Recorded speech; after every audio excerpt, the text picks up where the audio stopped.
Пользователи сети активно обсуждают кадры якобы НЛО. Его заметили очевидцы накануне ночью недалеко от села Пезмык Каркеровского района. В объектив фотоаппарата попал светящийся объект и яркий хвост в виде медузы.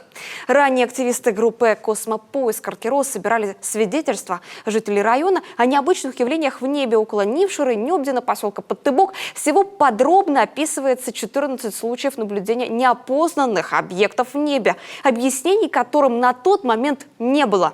Так что же было сейчас в небе над Пезмыгом?